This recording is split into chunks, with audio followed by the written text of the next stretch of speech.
તો જય માતા જય શ્રી કૃષ્ણ મિત્રો, સ્વાગત છે તમારું અમારી બ્લોગની channel life of Riddhi and કિશુમાં. તો ભાઈ અત્યારે વાગી ગયા છે 11 અને ઘરમાં છોકરાઓ બધું આમ તેમ વિખેર કરી નાખ્યું છે, કારણ કે લેસન ને હોમવર્ક ને બધું કરતા હતા.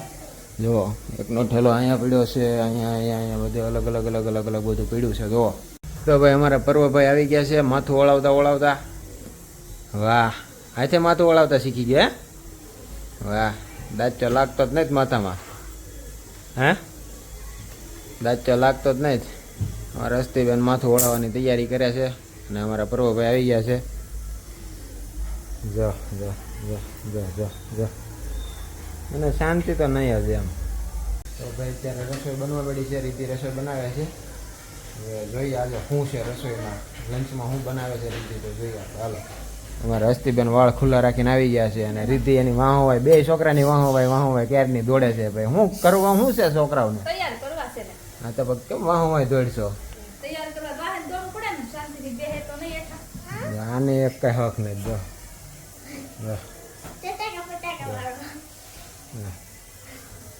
તો ભાઈ આજ તો આમ તો ટેન્શન ઓછું હોય છે, કારણ કે છોકરાઓને યુનિફોર્મ નથી અને 2 ચોટલા નથી, એટલે આજ તો બુધવાર છે ને. હા, એટલે એ ટેન્શન ઓછું ને આજ તો. આ ચોટલા નથી વાળવાના, યુનિફોર્મ નથી પહેરવાનો. હા, તો ભાઈ પર્વભાઈ આ યુનિફોર્મ નથી પહેરવાનો એમ ને? તઈ તૈયાર થઈ ગયું ને બધું?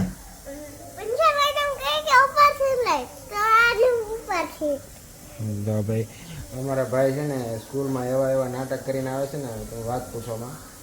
અમારા હસ્તીબેનનો હજી બધી ફરિયાદ આવતી નથી, પણ અમારા આ ભાઈની છે ને સ્કૂલમાંથી બહુ ફરિયાદ આવે છે.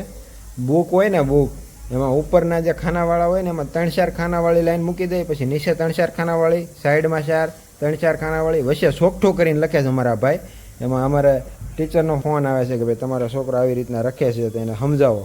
તો અમારા ભાઈ સમજો તો, અમારા આ ભાઈ છે ને કામ હરખું કરતા નથી, એટલે એ છે ને તારે છે ને હવે શું કરવાનું, ટીચરની વાત માનવાની, બરાબર? ટીચર કહે ને એમ કરવાનું. રેડી? કહેવાય ને કે ભાઈ ઘરે કયું ન કરતો જ ને શું કયું કરવાનું છે.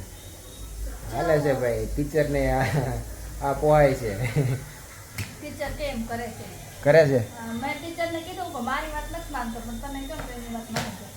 હવે ટીચરની વાત માને છે એમ રીતિ કહે છે. મને જ નથી લાગતો આ વાત માનતો હોય એવું.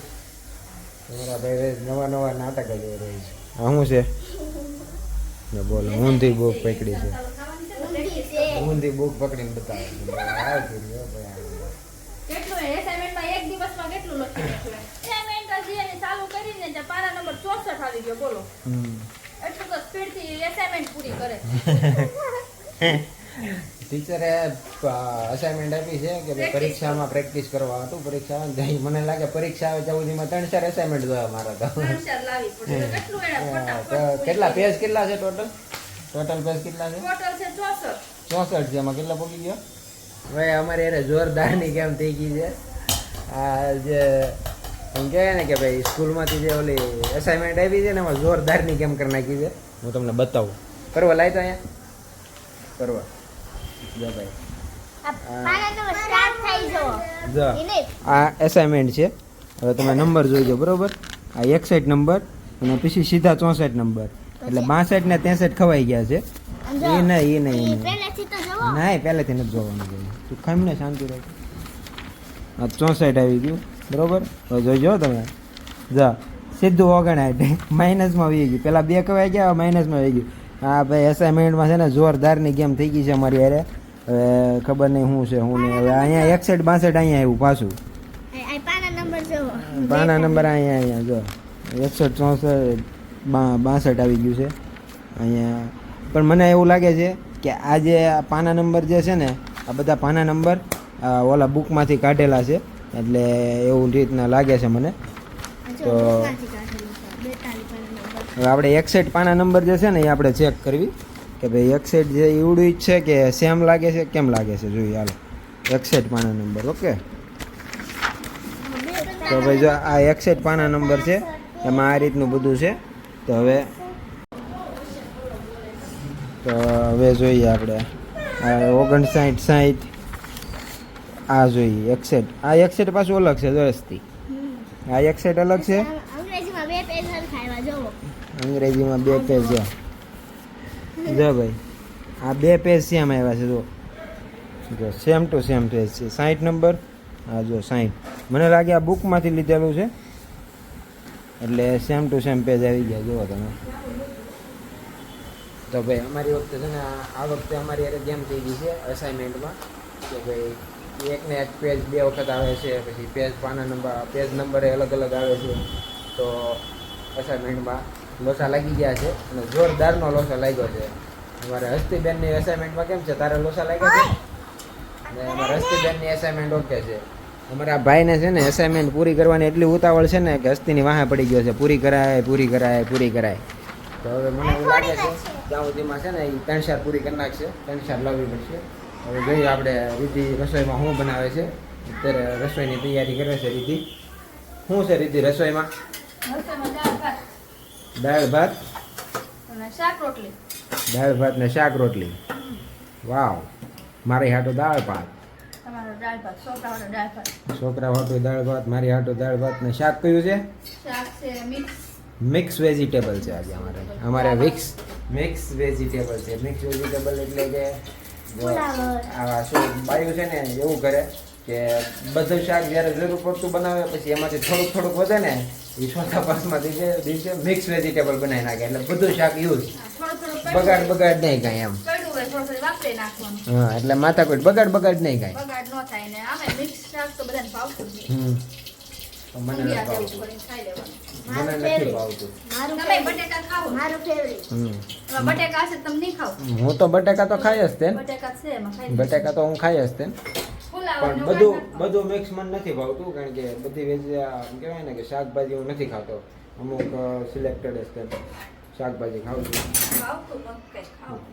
એ જ વાત છે ભાવતું નથી કંઈ ખાવું નથી બાઈ સમજી ગઈ મને તો હવે આપણે છે ને હવે રીતિને વધારે ડિસ્ટર્બ નથી કરતા અને રસોઈ બનાવવા દઈ સ્કૂલનો ટાઈમ થાય છે પછી રસોઈમાં મોડું થાય છે અને જો હું વધારે હેરાન કરીને તો મારો તો ખોબો ઉપડશે તો હું છે ને ફટાફટ અહીંથી છટકાવું બરાબર ઓકે તો જો અમારા પર્વભાઈ છે ને શાંતિથી બેઠા છે અને એની મમ્મી એનું લેસન પૂરું કરે જવા આવું કામકાજ છે અમારા પર્વભાઈનું ડ્રોઈંગ પણ એટલી એવી છે ને કે ન બનાવીએ કે જો કમળ મસ્ત એ અમારે રીતિને ડ્રોઈંગ સારી આવડે છે પણ કોતરકામ એટલું બધું નથી ફાવતું કોતરકામ મને સારું ફાવે કોતરકામમાં શું થાય વળાક લેવાનો હોય ત્યાં સીધી કાતર રહી જાય છે એટલે કોતરકામમાં હું કરું છું અને ડ્રોઈંગમાં રીતિ ડ્રોઈંગ કરે છે હા એ તો કહે છે મને આવડે છે તો હવે એ કરશે તો સ્કૂલે મોકલી દેવી બેને અત્યારે છોકરાઓ સ્કૂલેથી ઘેર આવી ગયા છે અને લાઇટ વહી ગઈ છે ઓલમોસ્ટ આખા એરિયામાં લાઇટ વહી ગઈ છે હવે ક્યારે લાઇટ આવે એનું કાંઈ નક્કી નથી અને ગરમી અત્યારે બહુ છે એટલી હદબારી ગરમી છે મેં 3-4 વખત મોઢું થયું પણ પાછો પરસો થઈ જશે નકરું તો હવે ક્યારે લાઇટ આવે કાંઈ નક્કી નથી જ્યાં સુધી આમ ગરમીમાં જ રહેવાનું છે અને અમારા પર્વભાઈ જો એને તેને એક વખત એની મમ્મીએ રેડી તો તૈયાર કમ્પ્લીટ કર્યો હતો પાછો એ પાણી મોટું બોળી આવ્યો અને પાછો એ જો એની રીતે તૈયાર થઈ ગયો છે અને રીતે તૈયાર થાય છે પરસો આગળ બહુ આ બાઈને ઠંડી લાગે છે તો વધારે છે એમ અત્યારે ગરમી વધારે છે એમાં ઉપરથી પાછી લાઈટ ગઈ છે એટલે વધારે ગરમી લાગે બોલો હું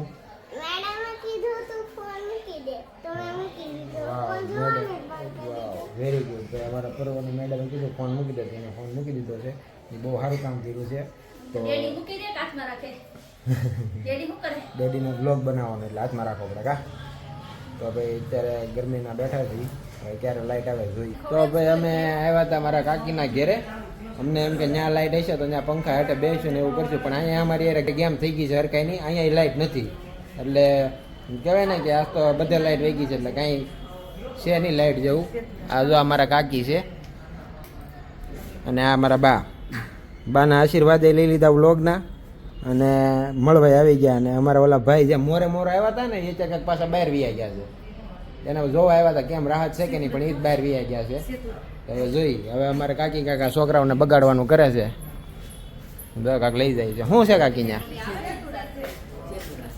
જો આ બેન જો, આ બેન જો પરબારું બહારથી ઉપાડી લઈ, જો પરબારું બહારથી ઉપાડી લઈ છે. જો જે ઘર રીતિને ગમે ને એ ટાઈપનું જ ઘર મારા કાકી એને રાખ્યું છે. જો અહીંયા ફૂલ જગ્યા છે. જો સામે એટલી જગ્યા છે. આ એવડું મોટું પાર્કિંગ છે. અહીંયા 4 વ્હીલ પડી રહે, બીજી હું અહીંયા બીજી 4 વ્હીલ પડી રહી. હા અને જો બાજુમાં ગાર્ડન જ છે. સવારમાં જાગો ને એટલે અહીંયા બધા હાલતા હોય.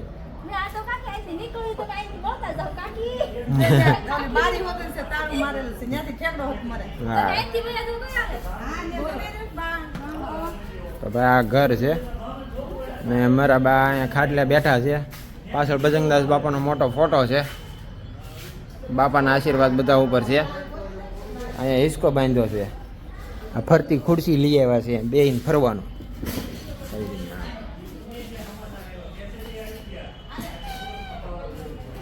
આવી રીતે તો ભાઈ બાને પૂછવી કેમ છે બા અત્યારે? સારું છે? એમ નવા ઘરે મજા આવે કે જૂના ઘરે વધારે મજા આવતી? બાનું કહેવાનું છે આપણે ગમે ત્યાં રહી મોજમાં જ રહેવાનું, કઈ માથા કૂટ જ નહીં. હાલો તો હવે અમારા ભાઈ ક્યારે આવે છે જોઈએ. હાલો તો ભાઈ અત્યારે આવી ગયા છીએ મારા કાકાના ધાબા ઉપર. અને ધાબાનું આ સાઈડથી હું તમને લુક બતાવું. વ્યૂ તમે જુઓ કેવો જોરદાર વ્યૂ આવે છે આ ધાબા ઉપરથી. જુઓ તમે ખાલી જુઓ છે ને જોરદાર વ્યૂ. આ બાજુ અમારું કાકાનું ઘર છે અને એની બાજુમાં ત્યાં ગાર્ડન પડે છે. લેક ગાર્ડન કહેવાય. અને લેક ગાર્ડન એટલા માટે કે આ વચ્ચે લેક છે ને એના લીધે આ લેક ગાર્ડન બનાવવામાં આવ્યું છે. અને ફરતા બધું હાલવાનું સવારમાં બધા વોકિંગમાં નીકળે. અને ઓલી સાઈડ ખૂણામાં સામેનો જે ખૂણો છે ને આ ઝાડુ વાડું આવી ગયું છે, પણ ત્યાં છોકરાઓને રમવા માટે હિંચકા ને એવું બધું છે. અને તળાવને ફરતા બધા અહીંયા છે ને હાલવા નીકળે. જો આ દાદા હાલવા નીકળ્યા છે એવી રીતના ફરતા હાલવા નીકળે. જો અને બહુ મોટી જગ્યા છે આ તળાવની. અને આ સવારમાં વ્યૂ જોવાની એટલી મજા આવે ને કે વાત પૂછોમાં એવી મજા આવે છે. અહીંયા જો બધા બેહવા આવે છે. અહીંયા બધા બેહવા આવે છે. આ બધા બેહવા આવે છે.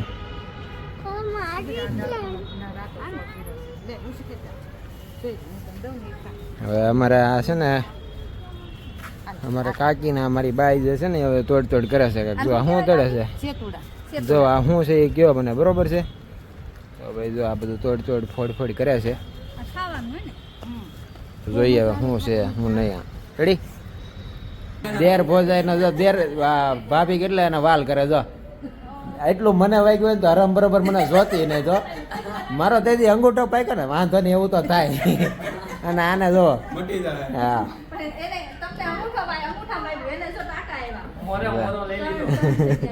આ અમારે ભાઈ મોરા વાળા છે. બહુ મોરો હતો, મોરો થઈ ગયો છે. તો ભાઈ કેમ ભાઈ અત્યારે રેડી છે? ઓટે હોજી ગયો છો. બીજું કઈ નથી કર્યું ભાઈ મેં ગાડી વહી ગઈ એમ. તો ભાઈ અત્યારે ઘણી ખરી રાહત છે. તે દિવસે મેં બતાવ્યું તે પ્રમાણે ઘણી ખરી રાહત થઈ ગઈ છે. અને કાંઈ ટેન્શન જેવી વાત નથી, ઉપાધિ જેવું કાંઈ છે નહીં.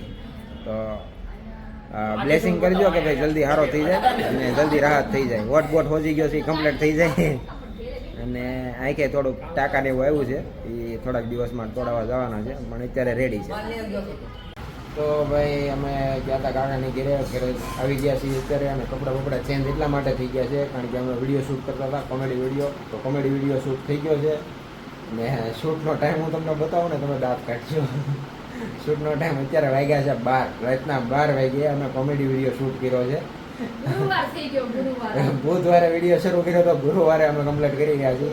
શૂટ કમ્પ્લીટ થઈ ગયું છે. એક દિવસ થયો વિડીયો શૂટ કરતા અમારે, એક દિવસ થયો. બુધવારે ચાલુ કર્યો અને ગુરુવારે પૂરો થયો. તો ભાઈ વિડીયોનું શૂટ થઈ ગયું છે. હવે એડિટિંગ કરી એટલે ઓલમોસ્ટ 2-2:30-3 વાગી જાય. તો આ કોમેડી વિડીયો બહુ મજા આવશે. તો ભાઈ ચાલો હવે મળીએ બીજા વ્લોગમાં. જય માતાજી, જય શ્રી કૃષ્ણ. આ વિડીયો જો તમને ગમ્યો હોય, અમારો વ્લોગ તમને ગમ્યો હોય તો અમારા વ્લોગને લાઇક કરજો, શેર કરજો અને અમને કમેન્ટ કરીને જણાવજો કે અમારો વ્લોગ તમને કેવો લાગે છે. અને અમારી channel life of Riju and કિશોને સબસ્ક્રાઈબ કરવાનું નહીં ભૂલતા. અને આ મિત્રો, આ બ્લોગમાં 100 લાઈક કરી દેજો.